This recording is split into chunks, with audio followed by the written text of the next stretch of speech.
Hello दोस्तों, ये है स्टॉक मार्केट पैराडाइज। देखिए, आज हम ऐसी कंपनी के बारे में बात करेंगे जो कि एक सेक्टर आप ऐसा देखोगे आने वाले टाइम में इसकी आपको ग्रोथ ही देखने को मिलेगी। क्यों? क्योंकि देखिए, आप जो फैक्ट्री में सामान बनाते हो वो आप किसी भी वॉल्यूम में बना सकते हो। आपने आज 2 किलो सामान बनाया, कल आपने 10 किलो बनाया, फिर आपको अगर ज़रूरत बढ़ती गई, अगर डिमांड ज़्यादा बढ़ रही है तो फिर आप सप्लाई भी बढ़ा दोगे। फिर आपने 100 किलो बनाया, 200 किलो बनाया।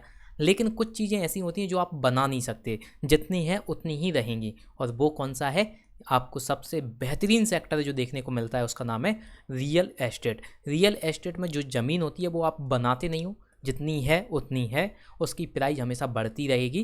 क्योंकि आने वाले टाइम में देखिए, बहुत पहले आप क्या देखते थे कि जो एक जगह होती थी, एक पीस ऑफ लैंड होता था, उसकी कीमत होती थी 1 लाख रुपए 10 साल पहले। आज वो कितनी है? 20 लाख रुपए।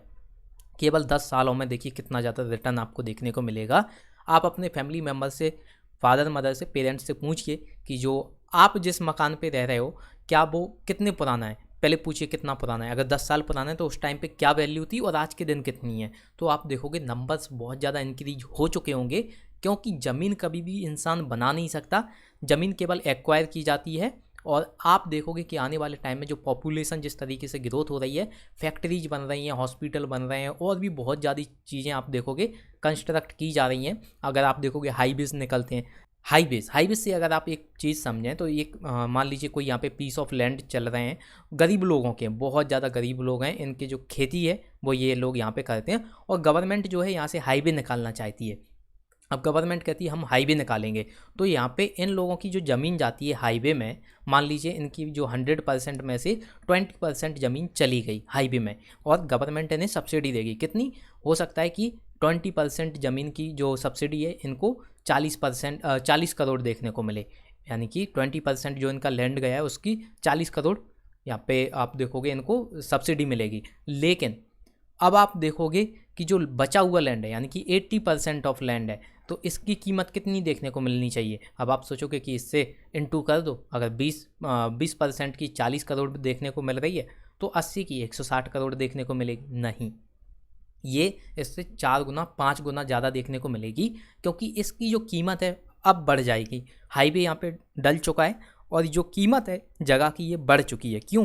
क्योंकि यहाँ से ट्रांसपोर्ट बहुत ज़्यादा आसान हो जाएगा। जो भी गोदाम आप देखते होगे, जो आप देखते होगे वेयर हाउस बनते हैं, हर एक चीज़ का, हर एक कंपनी का वेयर हाउस जो है या तो आपको रेलवे लाइन के पास में देखने को मिलेगा या हाईवे लाइन के पास में।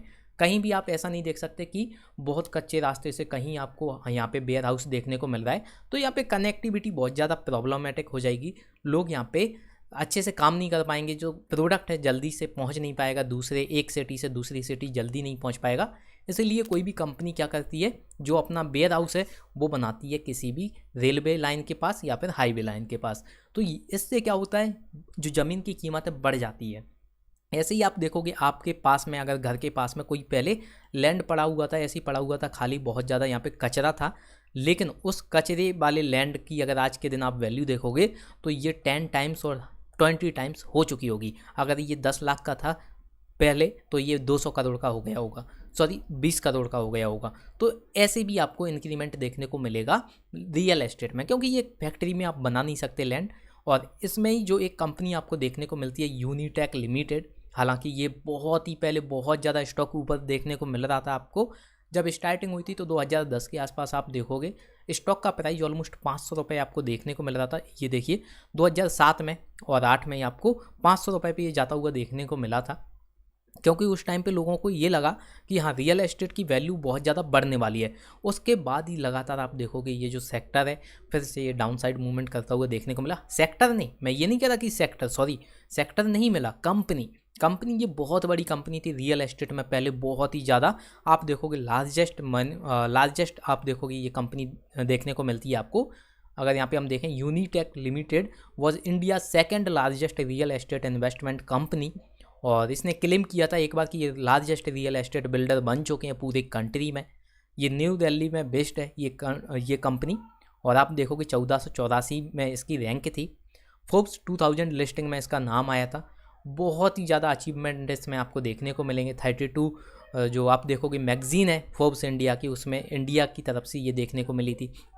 तो बहुत ही ज़्यादा ग्रोथ देखने को मिली थी इस कंपनी को एक टाइम पे। और लार्जेस्ट कंपनी है आपको देखने को मिलती है रियल एस्टेट में। अब आप कहोगे कि अब तो ये स्टॉक 3 रुपये का चल रहा है, तो क्या हमें इसमें इन्वेस्टमेंट करनी चाहिए? देखिए, किसी भी कंपनी में आपको इन्वेस्टमेंट केवल 1 महीने के लिए नहीं करनी है, 2 महीने के लिए नहीं करनी है, आपको करनी है 5 साल के लिए, 10 साल के लिए, और एक लिमिटेड अमाउंट में करनी है कि आप 10 साल के लिए उतना अमाउंट छोड़ दो, उस पर नज़र ही मत रखो, इस कंपनी को आपको देखना ही नहीं है 10 सालों तक। और हो सकता है कि अगर आपने 5,000 जो रुपये लगाए थे वो आपको 5 करोड़ देखने को मिले, एक टाइम पे आपको 5 करोड़ देखने को भी मिल सकते हैं। तो इसके लिए देखिए, कोई भी कंपनी का, कोई भी सेक्टर का आप केवल एक एक्सपेक्टेशन कर सकते हो कि हाँ आने वाले टाइम में ये ग्रोथ करेगी, वो किस तरीके से ग्रोथ करेगी ये भी हम एक्सपेक्ट कर सकते हैं। हालांकि कुछ चीज़ें लिमिटेड होती हैं और लिमिटेड चीज़ें हमेशा बढ़ती हैं, कम नहीं होती, उनकी प्राइस कभी भी कम नहीं होगी। जैसे कि आप देखोगे लैंड, ये आप कभी बना नहीं सकते, जितना है उतना है। आज के दिन ये लैंड आपका है, कल के दिन किसी और का होगा। तो ज़मीन कोई भी आदमी केवल खरीद सकता है, बेच सकता है, बना नहीं सकता। ये आपको अच्छे से बिठा लेना है माइंड में, क्योंकि जो चीज़ बनती नहीं है उसकी कीमत बढ़ती है हमेशा। और आप देखोगे रियल एस्टेट का जो प्राइस है वो बढ़ने वाला है आने वाले टाइम में, और जो सेक्टर बढ़ेगा तो फिर कंपनीज भी बढ़ेंगी। और उसमें आपको जो यूनिटेक लिमिटेड है, इंडिया की सेकंड लार्जेस्ट कंपनी, इस पे आपको नज़र रखनी है। जिस दिन ये कंपनी भागना स्टार्ट करेगी, ये 500 के लेवल को भी ब्रेक कर जाएगी, और आप देखोगे कि आपके हाथ से जो है मौका निकल चुका है। अभी जो कंपनी बहुत ज़्यादा काम कर रही है, आप देखोगे बहुत सारी ये बिल्डिंग बनाती है, बहुत ज़्यादा। इसमें आपको देखने को मिलेगा कि विलास देखने को मिलते हैं, मॉल से ये कंपनी बनाती है। यहाँ पे आप देखोगे गुड़गांव में ये बहुत ज़्यादा, चेन्नई में बहुत ज़्यादा काम कर रही है, न्यू दिल्ली में भी बहुत ज़्यादा काम कर रही है। बहुत ही आप देखोगे डाइवर्सिफाइड इसकी बिल्डिंग्स आपको देखने को मिलेंगी। मॉल्स बनाती है, हॉस्पिटल बनाती है ये कंपनी, सोसाइटी बनाती है। तो बहुत सारी चीज़ें आपको देखने को मिलती हैं, प्रोजेक्ट जो हैं आपको बहुत ही ज़्यादा देखने को मिलते हैं। तो आने वाले टाइम में आपको इसके ऊपर ज़रूर नज़र रखनी है। अगर कंपनी के स्टॉक के बारे में हम बात करें तो मार्केट कैप आप देखो कि 758 करोड़ का अभी फ़िलहाल में आपको देखने को मिल रहा है। और कंपनी की वैल्यू अगर आप देखोगे तो देखिए 4577, 4577 करोड़ की इस कंपनी की वैल्यू है। यानी कि मार्केट कैप जो है उससे ज़्यादा वैल्यू है कंपनी की। इतने शेयर्स आपको मार्केट में देखने को मिलेंगे। एक शेयर की फेस वैल्यू 2 रुपये आपको देखने को मिलती है। हालांकि कंपनी के ऊपर डेप्ट आपको देखने को मिलेगा, अगर ऑलमोस्ट ले लें अप्रॉक्सीमेटली 4000 करोड़ का आपको डेप्ट देखने को मिलता है। लेकिन रियल एस्टेट में अगर 1% भी प्राइस बढ़ जाए तो ये डेप्ट तो बहुत ही दूर की बात है, बल्कि इतना ज़्यादा प्रॉफिट में आपको कंपनी देखने को मिल जाएगी। यहाँ पे एक चीज़ जो आपको अच्छी देखने को नहीं मिलती कि प्रमोटर्स की होल्डिंग बहुत ज़्यादा कम है।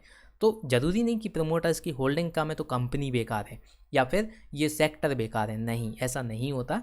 हो सकता है प्रमोटर्स जो हैं अदर कंपनीज़ में, इसी सेक्टर में अदर कंपनीज़ में रुपया लगाए हों, लेकिन ये जो कंपनी है ये इतनी आपको अच्छी देखने को मिल रही है फ़िलहाल में, इतने अच्छे आपको इसके पास्ट देखने को मिल रहा है। हालांकि ये नहीं है कि यही कंपनी भागेगी, बहुत सारी कंपनी है, मैं उनके बारे में भी आपको बताऊंगा, और एक दो कंपनी मैं पहले भी बता चुका हूँ रियल एस्टेट में। तो उन सब के ऊपर भी आपको नज़र रखनी होती है कि किस तरीके से इनमें परफॉर्मेंस हमें देखने को मिल रहा है। आरओई की, रिटर्न ऑन इक्विटी की बात करें तो -4.43% देखने को मिल रही है। सेल्स ग्रोथ अगर देखेंगे तो -6.49% सेल्स ग्रोथ है, और आरओसी -1.57% देखने को मिल रही है। अर्निंग पर शेयर आप देखोगे 5 रुपये या फिर 6 रुपये, अप्रॉक्सीमेटली 6 रुपये अर्निंग पर शेयर माइनस में देखने को मिल रहा है। माइनस में क्यों? क्योंकि जो आप देखोगे शेयर है उसमें आपको प्रॉफिट जो देखने को मिलता है कि मान लीजिए एक शेयर आपने लिया लॉन्ग टर्म के लिए और उसमें प्रॉफिट या लॉस कितना देखने को मिल रहा है, तो इसमें आपको 6 रुपये देखने को मिल रहा है। प्रॉफिट ग्रोथ इसमें 50% की आपको देखने को मिल रही है। अगर और बात करें यहाँ पे शेयर होल्डिंग पैटर्न, हमने देखा किस तरीके से आपको 93% यहाँ पे पब्लिक देखने को मिल रही है और प्रमोटर जो है 5% देखने को मिल रहे हैं। वहीं पे आप देखोगे FII जो है 0.37% FII इसमें है। क्वार्टरली रिजल्ट की अगर बात करें तो यहाँ पे आप देखोगे क्वार्टरली रिजल्ट बहुत अमेजिंग तो देखने को हमें नहीं मिला है। हालांकि अगर इतना ज़्यादा कंपनी गिर चुकी है तो फिर आपको क्वार्टरली रिजल्ट ज़्यादा अच्छा देखने को तो नहीं मिलेगा, लेकिन फिर भी आप देखोगे कंसोलिडेटेड नेट प्रॉफिट जो है आपको 1300 करोड़ का यहाँ पे माइनस में देखने को मिल रहा है। 1600 करोड़, 116 करोड़, 112 करोड़, 131 करोड़, ये सभी अगर आप देखोगे क्वार्टर, ये आपको माइनस में देखने को मिल रहा है। हालांकि कंपनी जो है आने वाले टाइम में हो सकता है बहुत अच्छा आपको परफॉर्मेंस दे जाए। TTML की अगर बात करें तो यहाँ पे आप देखोगे बहुत ही ज़्यादा लॉस हो रहा था कंपनी को, उसके बावजूद भी जो स्टॉक है आपको 200 रुपये के पास में जाता हुआ देखने को मिला। तो जब ये कंपनी इतना भाग सकती है, जिस समय कि आप क्या देखोगे केवल टेलीकॉम से जुड़ी हुई कंपनी है, लेकिन ये तो रियल एस्टेट से जुड़ी हुई है। इसमें आप देखोगे लैंड की जो प्राइस है, ज़मीन की जो प्राइस है हमेशा बढ़ती ही जाती है। तो ये कंपनी कितना भागेगी अगर ये स्टार्ट हो जाती है एक बार भागना। तो बहुत ही ज़्यादा अमेजिंग आपको ये सेक्टर देखने को मिलता है। हालांकि मैं और भी कंपनीज ले आऊँगा इस सेक्टर में। जो कंपनी है वो कौन कौन सी आपको देखने को मिलती है, जैसे कि इंडिया बुल है, DLF है, सभी कंपनीज़ के बारे में हम बात करेंगे। फिलहाल इस कंपनी पे आपको नज़र रखनी है, तो इस कंपनी पे आपको ज़रूर नज़र रखनी है किस तरीके से आपको डेटा देखने को मिलता है। अगर हम यहाँ पे पूरा चार्ट पैटर्न देखें तो आप देखोगे एक टाइम पे ये कंपनी 10% CAGR की रेट से ग्रोथ कर रही थी, फिर उसके बाद इसमें डाउनसाइड मूवमेंट आपको देखने को मिला। तो ये देखा हमने यूनिटेक कंपनी के बारे में किस तरीके से रियल एस्टेट की कंपनी देखने को मिलती है। हालांकि अभी आपको इसमें रुपया नहीं लगाना है, आप चाहो तो 500-1000 रुपये लगा सकते हो, जिससे कि आपको पता चल सके कि कंपनी में परफॉर्मेंस आपको कैसा देखने को मिल रहा है, ओवरऑल सेक्टर कैसा चल रहा है। देखिए कभी भी स्टॉक मार्केट में अगर आपको रुपया बनाना हो तो थोड़ी तो रिस्क लेनी पड़ेगी, और सबसे अच्छी रिस्क होती है पेनी स्टॉक में। या तो आपके रुपए जो हैं, या तो आपके रुपए 100% हो जाएंगे, 200-500% हो जाएंगे, या फिर आपको कुछ भी रिटर्न नहीं मिलेगा। तो रिस्क हमेशा आपको पेनी स्टॉक में देखने को मिलेगी। इसी वजह से आपको थोड़ा उतना ही अमाउंट लगाना चाहिए जितना कि आप अफोर्ड कर सको। तो इस कंपनी के ऊपर ज़रूर आपको नज़र रखनी है। अगर चैनल पे पहली बार आए हो तो चैनल को सब्सक्राइब कर लेना। अपकमिंग वीडियोस आपको बहुत ही ज़्यादा हेल्पफुल होने वाली हैं आपकी इन्वेस्टमेंट जर्नी में।